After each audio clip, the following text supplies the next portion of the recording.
Okay guys, it's Mike from Boyer Bows. I'm here with a tip. I've been getting a lot of people asking me some questions about draw weight. They've been in a situation, they made the bow, it turned out fine, but in the process of getting the tillering right, or in the process of whatever they were doing, the bow's too light. They were going for, say, a 50-pound bow and it came out 35 pounds, or they were shooting for 60 and it came out 48 pounds, or whatever. They wanted an end result of a heavier draw weight than they actually ended up with. And I'm going to show you a way. There's a couple ways of increasing the draw weight in your bow. One is to put a solid backing on it, even a sinew backing. Fiberglass cloth with fiberglass resin will raise the draw weight. Sinew backings usually will raise the draw weight a little bit, or sometimes a lot.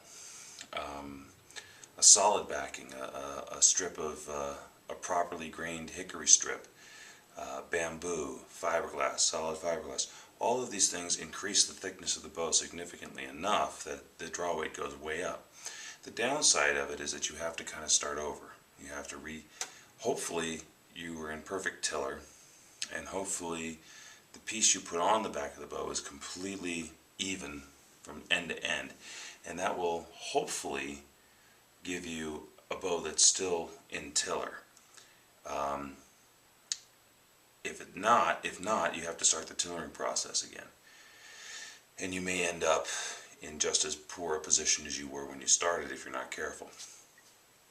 But if everything else is equal, if your tiller is good, then one of the other things you can do is shorten the bow. If you have, for example, a 72-inch bow at 40 pounds, you cut the bow down to 66 pounds and you're going to raise the draw weight significantly. The only downside to that is that you're going to end up pulling the bow, whereas you may have been pulling the bend in the bow was a certain distance to get you to draw length. Now the bow has to bend a lot more to get you to that same draw length. But if the tiller is in, your tiller will probably still be in when you cut the bow. If the tiller was right, it will most likely still be right, as long as you didn't put any kind of reflex deflex or any kind of curves in the bow. If it was a straight bow, a straight long bow, you can end up with the draw weight you want. Now, how do you know how much to cut? Well, there's actually a formula for that. It's a mathematical formula. It's in the traditional Bowyer's Bible, which is a 4-volume set, and I honestly don't remember which volume it is. But I have the formula here for you, and let's go over it together. Let's assume, guys, that you went out and you made a 60-inch bow, okay, 60 inches long, and you were shooting for 60 pounds. You wanted to get a 60-pound draw weight in your bow, and in the process of tillering and retillering, and it just wasn't getting in there for you, you ended up with 40 pounds. Okay? That's our scenario. So now how much do I need to cut that bow on each limb in order to get it to back up to 60 pounds? And hopefully if I do have to do any tillering, hopefully I won't have to do very much. Well, I wrote it down, and I'm sorry I can't dance. I don't have really good computer skills to show you otherwise, so we're going to go with the written word here. This is what I'm going to call the draw weight formula. Alright, so step one is take the desired draw weight. We want 60 pounds divided by the actual draw weight. We ended up with 40 pounds. We want 60, so 60 divided by 40 gives us 1.5. Okay? Now, if you want to grab your calculators and confirm these, please do. Okay? But I used a calculator. I didn't do this in my head. Okay, step two. Take the number after the decimal point and then divide by 5. Well, we ended up with 1.5.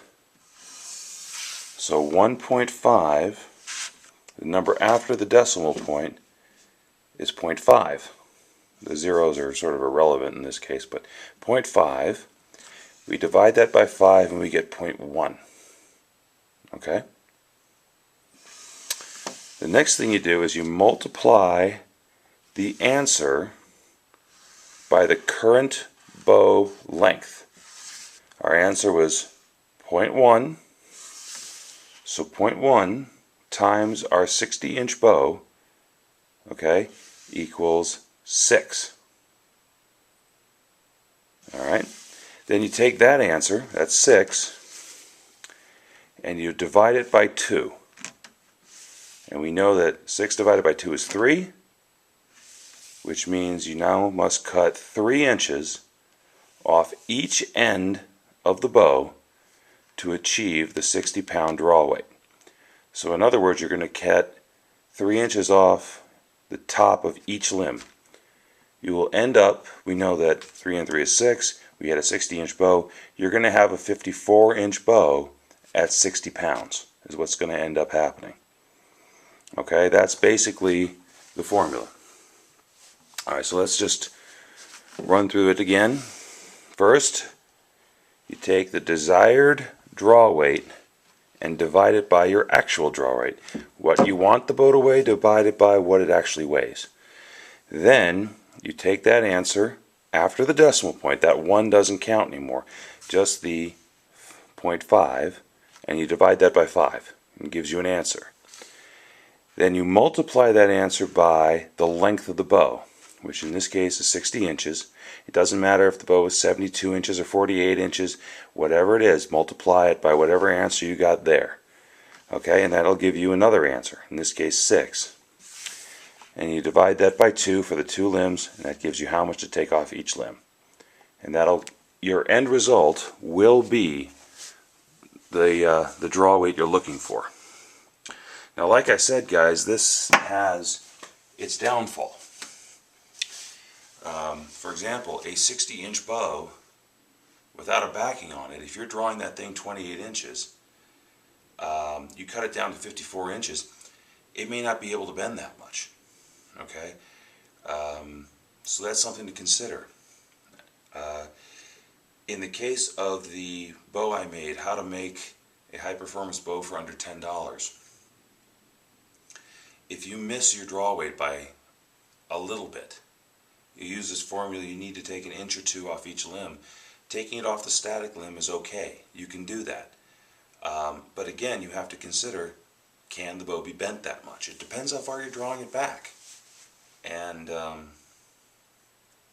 if you are a new bower and you're not hitting your draw weights, I recommend making your bows a little longer to start. Start with a 72-inch bow, a 6-foot bow. Nothing wrong with that, guys. I mean, they're good bows.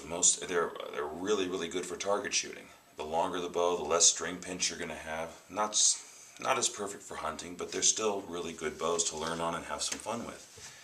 And then if you miss your draw weight by a few pounds, or more than a few pounds, you can easily cut a 72-inch bow down 6 inches, and you got a 66-inch bow. If it's bent through the handle bow, you can draw that a 66-inch bow 33 inches back. I mean, if it's tillered properly. So, you know, there's just another way of doing it. And I can tell you from experience, I have missed my draw weights before. And this formula is almost, I mean, you can almost set your watch to it. It's that spot on. It's a very, very good formula. It works. It gets you within about, every time I've done it, I've been within 1 to 2 pounds of what if I didn't nail it on the exact number, 1 to 2 pounds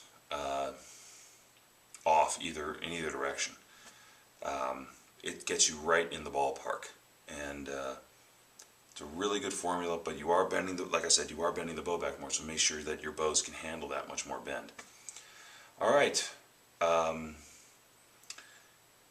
you know, you might want to, if this is something you think you can use, save it in your favorites so you can refer to it easily. I hope this helps some people who are having problems hitting the right draw weight. This is a lot of what I do for my straight longbows, and hopefully I always start out hoping I don't need to use it, because I have a lot of the people, or a lot of my goals are to make bows a certain length, and I want them that length. I don't want to cut them down. But, you know, if I miss, the choice is, you know, giving the bow away or losing out on or having to make another one for somebody. Or I can cut it a little bit shorter and nail the draw weight that they were looking for, and hopefully without overbending, overstressing the bow in the process. Alright. Hope this helped, guys. Mike from Boyer Bows. Ask me questions. I'm here for you. And thanks for watching. We'll talk to you soon.